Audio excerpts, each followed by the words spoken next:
नमस्कार दोस्तों, ओम श्री गणेशाय नमः।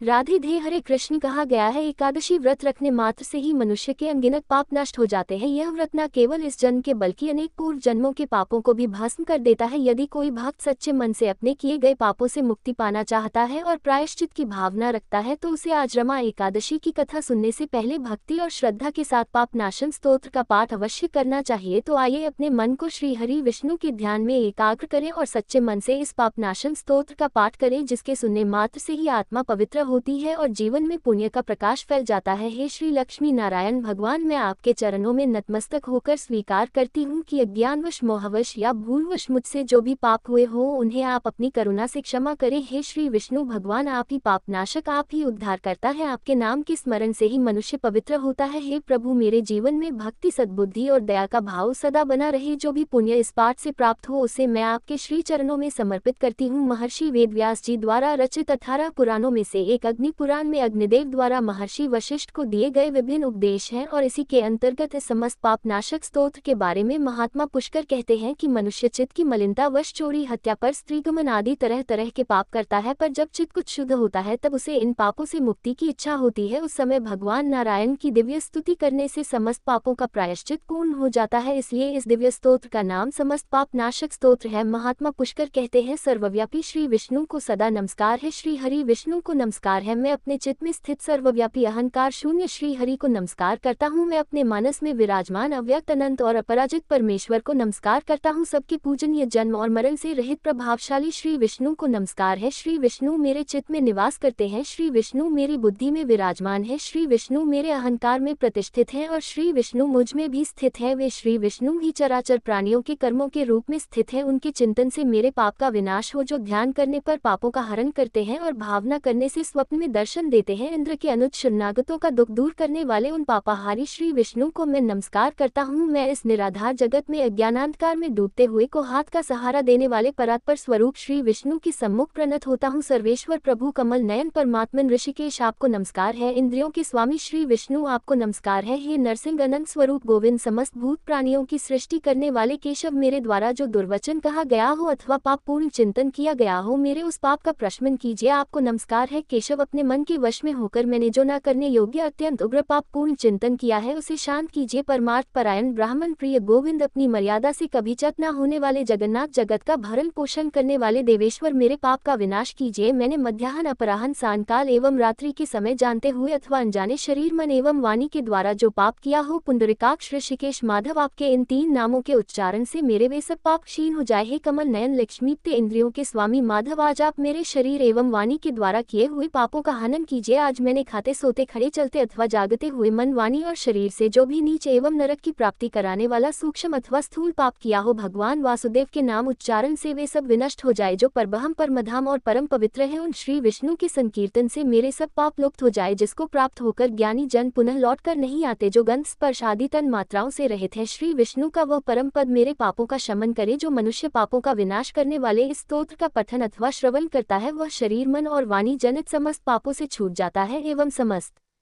पाप ग्रहों से मुक्त होकर श्री विष्णु के परम पद को प्राप्त होता है। इसलिए किसी भी पाप के हो जाने पर इस स्तोत्र का जप करें। ये स्तोत्र पाप समूहों के प्रायश्चित के समान है। कृच्छ आदि व्रत करने वालों के लिए भी यह श्रेष्ठ है। स्तोत्र जप और व्रत रूप प्रायश्चित से संपूर्ण पाप नष्ट हो जाते हैं, इसलिए भोग और मोक्ष की सिद्धि के लिए इनका अनुष्ठान करना चाहिए। प्रिय श्रोताओं, जब पापनाशन स्तोत्र के पाठ से हम सभी का मन शुद्ध और भाव पवित्र हो चुका है तो आइए अब श्रद्धा पूर्वक सुनते हैं रमा एकादशी की वह दिव्य कथा जो स्वयं श्री कृष्ण भगवान ने धर्मराज युधिष्ठिर को सुनाई थी। धर्मराज युधिष्ठिर भगवान श्री कृष्ण के मार्गदर्शन से अपनी प्रजा का धर्म पूर्वक पालन कर रहे थे। ऐसे ही आश्विन मास के शुक्ल पक्ष की एकादशी का महात्म्य सुनने के बाद युधिष्ठिर महाराज के मन में जिज्ञासा जागी कि कार्तिक मास के कृष्ण पक्ष की एकादशी के महात्म्य के बारे में भी सुना जाए। तब उन्होंने जैसे ही सच्चे मन से श्री कृष्ण का स्मरण किया, साक्षात श्री कृष्ण उनके महल में पधारे और तब उनका आदर सत्कार करने के बाद धर्मराज युधिष्ठिर ने पूछा, हे श्री कृष्ण, अब आप मुझे कृपया कार्तिक मास के कृष्ण पक्ष की एकादशी एकादशी की कथा भी सुनाए। इस एकादशी का क्या नाम है तथा इसमें किस देवता का पूजन किया जाता है और इस एकादशी का व्रत करने से किस फल की प्राप्ति होती है, कृपा करके ये सब विधान पूर्वक कहिए। तब श्री कृष्ण ने कहा, हे धर्मराज, कार्तिक मास के कृष्ण पक्ष की एकादशी का नाम रमा एकादशी है। इसका व्रत करने से सभी पापों का शमन हो जाता है। इसकी कथा सुनाता हूँ को ध्यानपूर्वक श्रवण करो। एक समय प्राचीन काल में मुचुकर नाम का एक राजा राज्य करता था। इंद्र, वरुण, कुबेर, विभीषण आदि उसके मित्र थे। वह अत्यंत सत्यवादी तथा विष्णु भक्त था। उसका राज्य बिल्कुल निष्कंटक था और उसकी चंद्रभागा नाम की एक पुत्री थी जिसका विवाह उसने राजा चंद्रसेन के पुत्र शोभन से कर दिया। वह राजा एकादशी का व्रत बड़े ही नियम से करता था तथा उसके राज्य में भी सभी कठोरता से इस नियम का पालन करते थे। एक समय की बात है कि शोभन अपनी ससुराल आया हुआ था और वह कार्तिक का पावन मास था। उसी मास में महापुण्यदायिनी रमा एकादशी का व्रत आया। उस दिन सभी व्रत रखा करते थे। चंद्रभागा ने विचार किया कि मेरे पति तो बहुत दुर्बल हैं और कमजोर हृदय के भी हैं, वे भला एकादशी का व्रत किस प्रकार रख सकेंगे, जबकि मेरे पिता के यहाँ तो सभी को एकादशी का व्रत करने की आज्ञा है। मेरा पति राजा की आज्ञा का पालन करेगा तो उसे अत्यंत कष्ट होगा। चंद्रभागा को जिसका डर था वही हुआ। राजा ने दशमी तिथि को आदेश कर दिया कि इस समय उनका दामाद राज्य में पधारा हुआ है, अतः समस्त प्रजा विधान पूर्वक एकादशी का व्रत करे। जब दशमी तिथि आई तब राज्य में ढिंढोरा पिट गया, जिसे सुनकर शोभन अपनी पत्नी के पास गया और कहने लगा, हे प्रिया, अब तुम ही मुझे कोई उपाय सुझाओ, क्योंकि मैं उपवास नहीं कर सकता और अगर मैं उपवास कर भी लूं तो अवश्य ही मारे भूख प्यास के मेरी मृत्यु हो जाएगी। पति की बात सुनकर चंद्रभागा ने कहा, हे स्वामी, मेरे पिता के राज्य में तो एकादशी के दिन कोई भी भोजन नहीं कर सकता, यहाँ तक कि हाथी, घोड़ा, ऊंट, अन्य पशु आदि तक तिनका अन्न जल आदि तक ग्रहण नहीं करते, तो फिर भला मनुष्य कैसे भोजन कर सकते हैं। यदि आप उपवास नहीं कर सकते तो फिर आप यहाँ से किसी अन्य जगह पर चले जाइए, क्योंकि यदि आप यहाँ रहेंगे तो आपको व्रत तो अवश्य ही करना पड़ेगा। पत्नी की बात सुनकर शोभन ने कहा, हे प्रिय, तुम्हारी राय उचित है, परंतु मैं इस व्रत से बचने के लिए किसी अन्य स्थान पर नहीं जाऊंगा। अब मैं भी इस व्रत को अवश्य करूंगा, परिणाम चाहे कुछ भी क्यों ना हो। भाग्य में लिखे को भला कौन टाल सकता है। अब सभी के साथ शोभन ने भी एकादशी तिथि आने पर रमा एकादशी का व्रत किया तथा वह भूख और प्यास से अत्यंत व्याकुल होने लगा। सूर्यारायण भी अस्त हो गए और रात्रि जागरण के लिए वह पावन रात्रि का समय भी आ गया। वह रात्रि शोभन को असहनीय दुख देने वाली थी। दूसरे दिन द्वादशी तिथि को सूर्योदय होने से पहले ही भूख प्यास के कारण शोभन की मृत्यु हो गई। राजा ने अपने दामाद शोभन के मृत शरीर को जल प्रवाह करा दिया तथा अपनी पुत्री को आज्ञा दी कि वह सती ना हो और उसे भगवान विष्णु की कृपा पर विश्वास रखना चाहिए। अब चंद्रभागा अपने पिता की आज्ञा अनुसार सती नहीं हुई और वह अपने पिता के घर में ही रहकर भगवान विष्णु की पूजा और नियमित एकादशी के व्रत करने लगी। उधर रमा एकादशी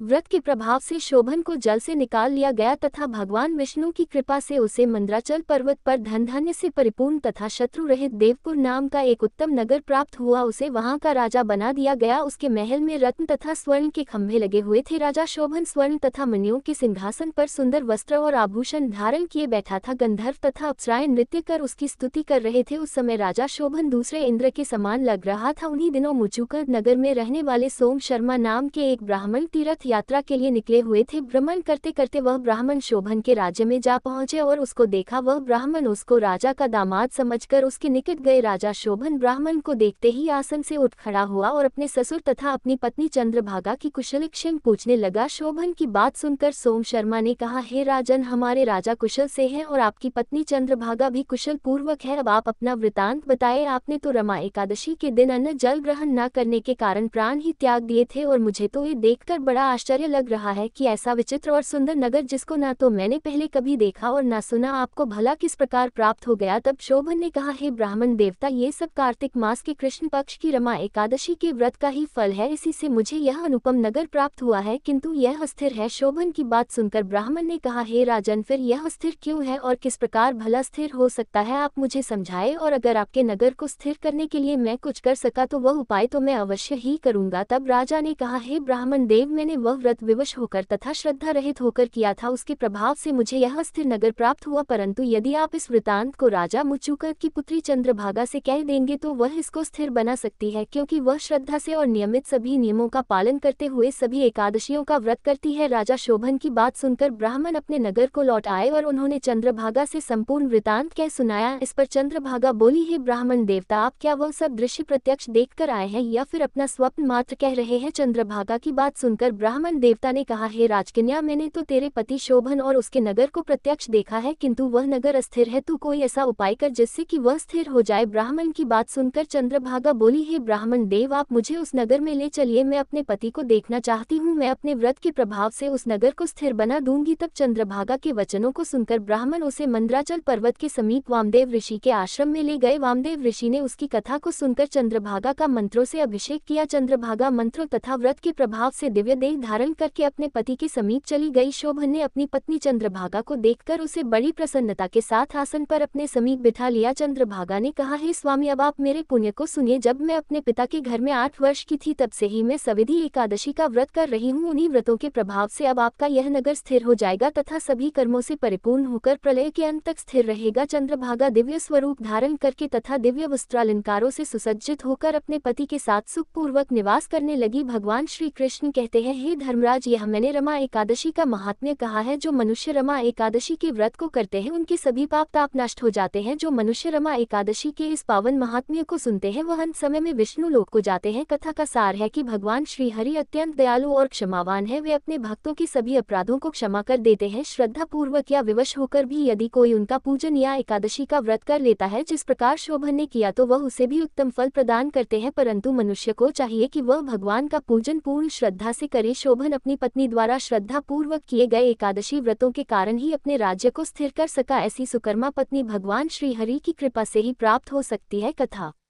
समाप्त। पर श्रोताओं, अब आप सभी सुनिए शालिग्राम भगवान की कहानी। कृष्ण नगर के पास एक गांव में एक ब्राह्मण रहा करते थे। वे ब्राह्मण पुरोहित का काम करते थे। गांव में जिसके यहाँ भी कथा होती, वहां चले जाते। बदले में जो कुछ भी दक्षिणा उन्हें मिल जाती, उसी से वे अपना गुजारा करते थे। एक दिन यजमान के यहाँ पूजा कराकर घर लौटते समय उन्होंने रास्ते में देखा कि एक साग वाली एक कोने में बैठकर साग बेच रही है। भीड़ लगी हुई थी, कोई साग तुलवा रहा है तो कोई मोलभाव कर रहा था। पंडित जी रोज उसी रास्ते जाते और साग वाली को देखा करते। वो वहीं मिलती। एक दिन किसी जान पहचान के आदमी को साग खरीदते देखकर वे भी वहीं खड़े हो गए। उन्होंने क्या देखा कि सागवाली के पास एक पत्थर का बाट है और उसी से वह 5 शेर वाले को 5 शेर और जो 1 शेर मांगता उसे 1 शेर का साग तौल कर दे रही थी। एक ही बात से उस सागवाली का काम चल रहा था। ये देखकर पंडित जी को बड़ा आश्चर्य हुआ। उनसे रहा नहीं गया तो उन्होंने पूछा कि बहन, तुम इस एक ही पत्थर से कैसे सबको तोलकर साग दे देती हो? क्या सबको ठीक ठीक वजन से साग मिल जाता है? पंडित जी के परिचित व्यक्ति ने कहा, हाँ पंडित जी, है ना बड़े आश्चर्य की बात। हमें भी विश्वास नहीं आता, क्योंकि कई बार हम लोगों ने इससे लिए हुए साग को दूसरी जगह तोल कर देखा तो पूरा वजन सही सही उतरा। एक ही बात से सभी को, किसी को कम चाहिए तो कम देती है, ज्यादा चाहिए तो ज्यादा साग तोल कर देती है, कभी इसके वजन में कोई कमी नहीं हुई। पंडित जी ने कुछ रुककर उस साग वाली से कहा, बहन ये पत्थर मुझे दोगी क्या? साग वाली बोली, नहीं पंडित जी, यह पत्थर मैं तुम्हें बिल्कुल नहीं दे सकती। बड़ी मुश्किल से ये पत्थर मुझे मिला है। मेरे तो शेर बटखरे खो जाते तो घर जाने पर माँ और बड़े भाई मुझे बड़ी डांट लगाते। 3 साल पहले की बात है, मेरे बटखरे कहीं खो गए। जब मैं घर गई तो मेरे बड़े भाई ने मुझे खूब डांट फटकारा। मैं रोती रोती घाट पर आकर बैठ गई और मन ही मन अपने भगवान को पुकारने लगी। इतने में ही मेरे पैर के पास कहीं से पत्थर आ लगा और मैंने इसको उठाकर अपने कान्हा जी से कहा, हे कान्हा, मैं तोलना नहीं जानती, आप ऐसी कृपा करें जिससे इसी से सारे तौल हो जाए। बस तभी से मैं इसे अपने साथ रखती हूँ। अब मुझे अलग अलग बटरों की जरूरत नहीं पड़ती, इसी से सब काम निकल जाता है। अब बताइए पंडित जी, मैं भला इसे आपको कैसे दे सकती हूँ? पंडित जी बोले, एक काम करो, ये पत्थर तुम मुझे दे दो, इसके बदले में मैं तुम्हें बहुत सारे रुपए दूंगा। सागवाली ने कहा, कितने रुपए दोगे तुम मुझे? वृंदावन का खर्च दोगे क्या? सब लोग वृंदावन गए हैं, बस मैं ही नहीं जा सकी हूँ। ब्राह्मण ने पूछा, तो बताओ भला कितने रुपए में तुम्हारा काम हो सकता है? सागवाली ने कुछ सोचकर कहा, हाँ पूरे 3000 रुपए चाहिए, बताए देंगे क्या? ब्राह्मण बोले, अच्छा ठीक है, लेकिन ये तो बताओ कि तुम इस पत्थर को रखती कहाँ हो? सागवाली बोली, इसी टोकरी में रखती हूँ, और कहाँ रखूंगी? अब ब्राह्मण ये सुनकर घर वापस लौट आए और चुपचाप बैठ गए। एक कोने में बैठे ब्राह्मण से उनकी पत्नी ने पूछा, आज क्या बात है, उदास क्यों बैठे हो? देर जो हो गई है इसलिए उदास हो क्या? तो ब्राह्मण ने कहा, क्या बताऊं भाग्यवान, आज तो मेरा मन बड़ा खराब हो रहा है, मुझे 3000 रुपए की जरूरत है। तो ब्राह्मण देवता की पत्नी बोली, लो भला इसमें कौन सी बड़ी बात है? अरे आपने ही तो मेरे जो गहने बनवाए थे, अगर बहुत ज्यादा आवश्यकता हो तो लीजिए, उन्हें ले जाए बाजार में बेच दीजिए और जो मिलेगा उससे आप अपना काम चला लीजिएगा, फिर तो जो होगा देखा जाएगा। ऐसा कहकर ब्राह्मणी ने अपने पहने हुए गहने उतार कर ब्राह्मण देवता के हाथ में रख दिए। अब ब्राह्मण ने वह गहने बाजार में ले जाकर बेचे और रुपए इकट्ठे किए। दूसरे दिन सवेरे सवेरे उसी साग वाली के पास जाकर खड़े हो गए और गिनकर उसे रुपए दे दिए और बदले में उस शिला को ले लिया। अब गंगा जी पर जाकर उसको अच्छी तरह से धोया और फिर नहा धोकर वे घर लौट आए, क्योंकि साग वाली तो उससे साग तोड़ने का काम करती थी और वह कोई साधारण शिला नहीं थी। इधर पीछे से एक छोटा सा सुकुमार बालक ब्राह्मणी से कह गया, पंडिताइन जी तुम्हारे घर पर ठाकुर जी आ रहे हैं, घर को अच्छी तरह झाड़ बुहार कर ठीक कर लो। अब सरल हृदय ब्राह्मणी ने उस बालक की बात पर विश्वास कर लिया। उन्हें लगा सचमुच घर पर ठाकुर जी पधार रहे हैं, तो उन्होंने खूब अच्छे से घर की साफ सफाई कर दी और यहाँ तक कि पूजा की सामग्री भी सजा दी और जो कुछ उनसे भोग बन पड़ा वो भी उन्होंने भोग तैयार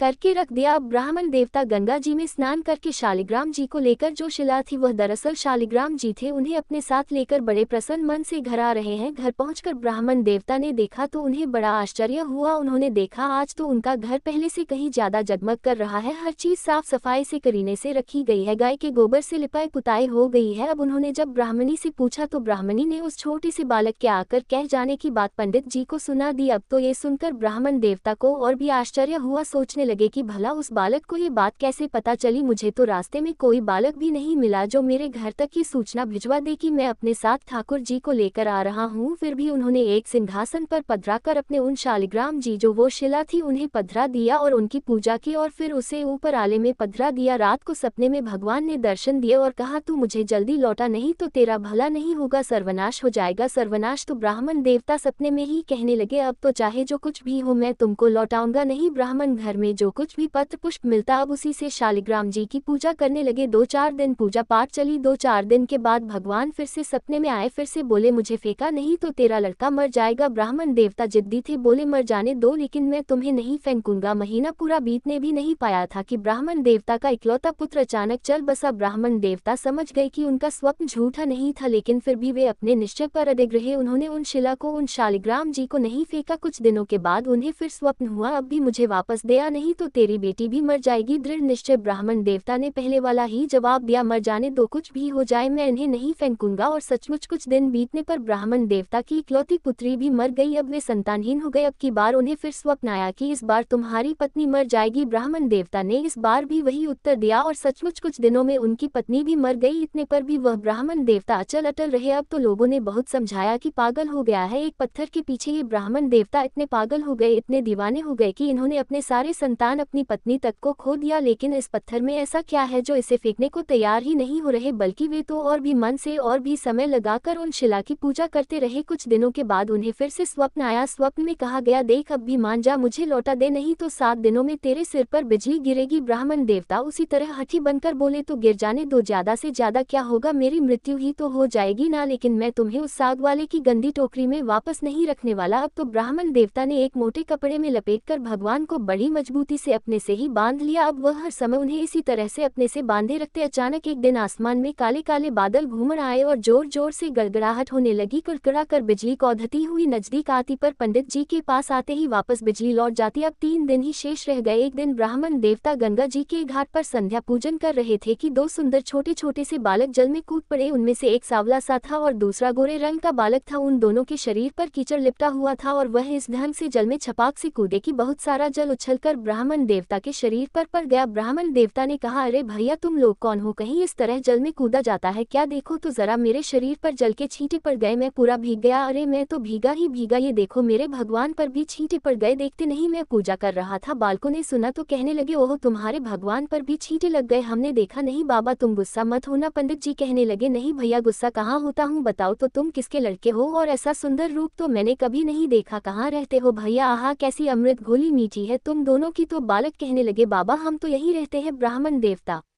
कहने लगे, भैया क्या फिर भी मैं कभी तुम लोगों को वापस देख पाऊंगा। तो बालक बोले, क्यों नहीं बाबा, आप बस पुकारना, हम दौड़े दौड़े चले आएंगे, पास में ही तो रहते हैं, तुम तो बस पुकार लेना। अब की बार ब्राह्मण देवता बोले, पुकारूंगा तो तब जब मुझे तुम्हारा नाम पता चलेगा, जरा तुम दोनों मुझे अपना नाम तो बताओ। तो वे दोनों बालक बोलने लगे, बाबा हमारा कोई एक नाम नहीं है, जिसका जो मन होता है बस वह हमें उसी नाम से पुकार लेता है, आपका भी जो मन करे आप पुकार लेना। ऐसा कहकर वह सांवला सलोना बालक आगे बढ़ा, लेकिन जाने से पहले एक मुरली ब्राह्मण देवता के हाथ हाथ में धरकर बोला, लो बाबा, यह मुरली जब भी जरूरत हो इसे बजा लेना, बजाते ही हम लोग कहीं भी होंगे बस आ जाएंगे। दूसरे गोरे बालक ने एक फूल देकर बाबा से कहा, पंडित जी इस फूल को अपने पास रखना, तुम्हारा सदा मंगल होगा। और फिर तो वे दोनों बालक जब तक वहां से चले नहीं गए आंखों से ओझल नहीं हो गए। ब्राह्मण देवता टकटकी लगाकर उन्हें देखते ही रह गए। जब वे दोनों बालक चले गए तो उनकी छवि ब्राह्मण देवता की आंखों में बस गई। बहुत देर तक तो वे उस छवि के ही दर्शन करते रहे, फिर मन ही मन सोचने लगे, आहा कितने सुंदर है ये दोनों बालक, क्या फिर कभी इनके दर्शन दोबारा होंगे। ब्राह्मण देवता ने अपने हाथ में पकड़ा हुआ फूल देखकर सोचा, फूल तो बहुत बढ़िया है, कैसी सुगंध आ रही है, पर मैं इस फूल का करूंगा क्या, और रखूंगा भी तो कहाँ रखूंगा, इससे तो अच्छा है मैं राजा को ही दे आऊं। ब्राह्मण देवता ने ले जाकर वह फूल महाराज जी को दे दिया। राजा ने उस फूल को देखा तो देखकर बड़े प्रसन्न हुए। पूरा महल उस फूल की सुगंध से भर उठा और उन्होंने उस फूल को ले जाकर बड़ी रानी को दे दिया। इतने में ही छोटी रानी ने जाकर कहा, महाराज मुझे भी ऐसा ही एक फूल मंगवा दो, नहीं तो मैं डूब मरूंगी। अब राजा दरबार में आए और सिपाहियों को उसी समय उन ब्राह्मण देवता को खोजने भेजा। सिपाहियों ने ढूंढते ढूंढते जाकर देखा कि वही ब्राह्मण देवता एक पेड़ की छाया में बैठे हैं और उनके सिर पर एक शिला कपड़े से बंधी हुई है और वे मन ही मन कुछ गुनगुना रहे हैं और मुस्कुरा रहे हैं। तब वे उन ब्राह्मण देवता को राजा के पास फिर से लिवा लाए। राजा ने कहा, ब्राह्मण देवता आपके पास वह फूल कहाँ से आया, मुझे एक और फूल बिल्कुल वैसा ही चाहिए, मुझे अपनी छोटी रानी को देना है। तो पंडित जी बोले, राजन मेरे पास तो बस एक वही फूल था, पर देखता हूँ प्रयास करके शायद दूसरा फूल भी मिल जाए। ऐसा कहकर ब्राह्मण देवता अब उन दोनों बालकों की खोज में निकल पड़े। अचानक उन्हें याद आया कि उस सांवले बालक ने मुझे एक मुरली थमाई थी और यह कहा था कि बाबा इस मुरली को जब भी बजाओगे मैं आपके पास आ जाऊंगा, चलो प्रयास करके देखता हूँ। अब मुरली तो उनसे बजानी आती नहीं थी, उन्होंने जैसे तैसे करके उस मुरली में से कुछ आवाज निकाली, थोड़ी बहुत धुन बजी और मुरली की धुन सुनते ही वही गौर श्याम जोड़ी साक्षात पंडित जी के सामने प्रकट हो गई। अब ब्राह्मण देवता ने एक बार फिर से उन दोनों बालकों को देखा, रूप माधुरी के पान से मतवाले हो गए। कुछ देर के बाद उन्होंने कहा, भैया वैसा ही एक और फूल चाहिए मुझे, मैंने तुम्हारा दिया हुआ फूल राजा को दे दिया था और राजा ने वैसा ही एक और फूल मांगा है। तो गोरे बालक ने कहा, बाबा फूल तो हमारे पास नहीं है, हाँ परंतु हम तुम्हें एक ऐसी जगह ले जाएंगे जहाँ वैसे ही फूलों का बगीचा खिला है, तुम बस अपनी आंखें बंद करो। ब्राह्मण देवता ने झट अपनी आंखें बंद कर ली। बच्चे उनका हाथ पकड़कर ना जाने किस रास्ते से बातों ही बातों में जाने कहाँ ले गए। एक जगह पहुंचकर ब्राह्मण देवता से उन्होंने आंखें खोलने को कहा। ब्राह्मण देवता ने आंखें खोली तो देखकर मंत्रमुग्ध रह गए। बड़ा सुंदर स्थान है, चारों ओर सुंदर सुंदर वृक्ष लता आदि पुष्पों की मधुर गंध से सुशोभित है। बगीचे के बीच में एक बड़ा मनोहर महल है। ब्राह्मण ने देखा तो क्या देखते हैं, वे दोनों बालक जो उनका हाथ पकड़कर यहाँ तक लाए थे, अब वे दोनों बालक गायब हो गए। वे थोड़ी हिम्मत करके आगे बढ़े। महल के अंदर जाकर देखा तो चारों ओर बड़ा ही सुसज्जित और बड़ा ही मनमोहक स्थान था। बीचों बीच एक दिव्य रत्नों का सिंहासन रखा हुआ था, सिंहासन खाली था। ब्राह्मण देवता ने उस स्थान को मंदिर समझकर प्रणाम किया। उनके माथे पर बंधी हुई ठाकुर जी की शिला खुलकर नीचे पड़ गई। ये देखकर ब्राह्मण देवता घबरा गए और घबराकर जैसे ही उन्होंने उस शिला को उठाने के लिए हाथ बढ़ाया कि वह शिला अचानक दो टुकड़ों में फटी। एक दिव्य ज्योति प्रकट हुई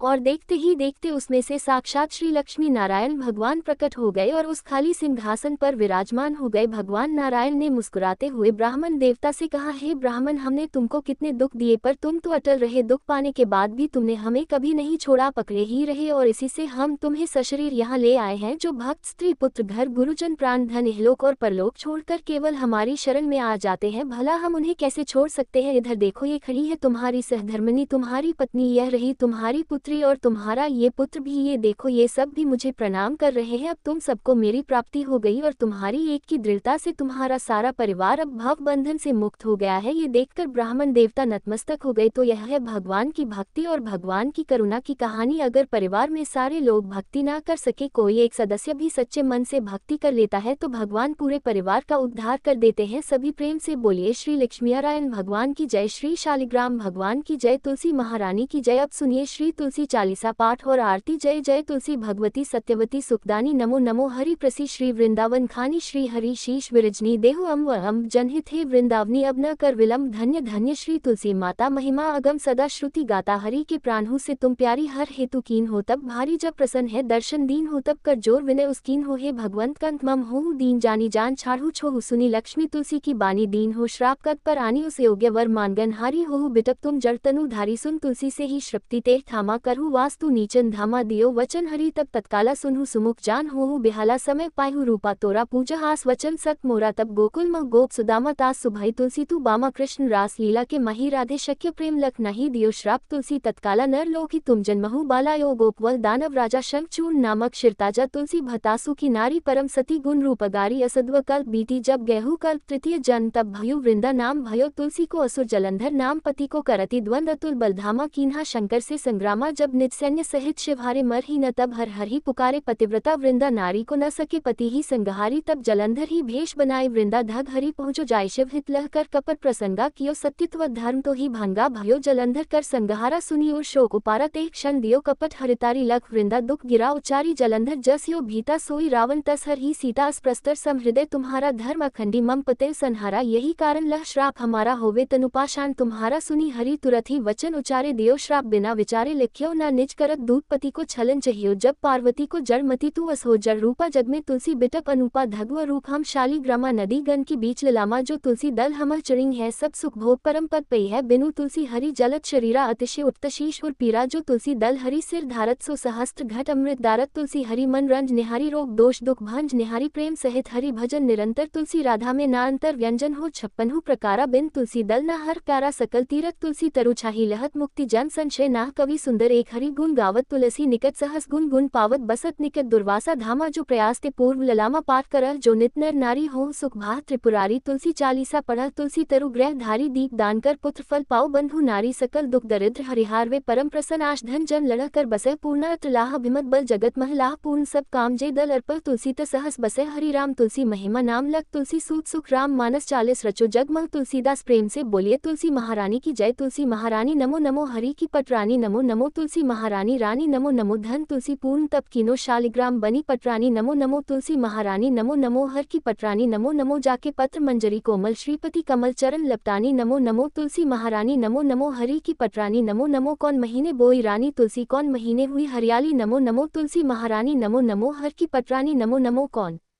महीने हुई तेरी पूजा कौन कौन महीने हुई पटरानी नमो नमो तुलसी महारानी नमो नमो आषाढ़ मास में बोई रानी तुलसी सावन महीने हुई हरियाली नमो नमो तुलसी महारानी नमो नमो हरि की पटरानी नमो नमो कार्तिक मास में हुई तेरी पूजा पूजा मंगसिर मास हुई पटरानी नमो नमो तुलसी महारानी नमो नमो हर की पटरानी नमो नमो धूप दीप नैवेद्य आरती पुष्पन की वर्षा बरसानी नमो नमो तुलसी महारानी नमो नमो हर की पटरानी नमो नमो 56 भोग 3600 व्यंजन बिन तुलसी हरि एक न मानी नमो नमो तुलसी महारानी नमो नमो हरि की पटरानी नमो नमो जो तुलसी को सवेरे गाए श्री कृष्ण के दर्शन पाए नमो नमो तुलसी महारानी नमो नमो हर की पटरानी नमो नमो जो तुलसी को दोपहर गाए खीर खान का भोग लगाए नमो नमो तुलसी महारानी नमो नमो हरि की पटरानी नमो नमो जो तुलसी को सांझ को गाए श्री कृष्ण की आरती उतारे नमो नमो तुलसी महारानी नमो नमो हर की पटरानी नमो नमो जो तुलसी को रात को गाए श्री कृष्ण के चरण दबाए नमो नमो तुलसी महारानी नमो नमो हरि की पटरानी नमो नमो सब सखी मैया तेरो यश गावे भक्ति दान दीजिए जय महारानी नमो नमो तुलसी महारानी नमो नमो हर की पटरानी नमो नमो तुलसी महारानी नमो नमो हर की पटरानी नमो नमो प्रेम से बोलिए श्री कृष्ण भगवान की जय तुलसी महारानी की जय। धन्यवाद।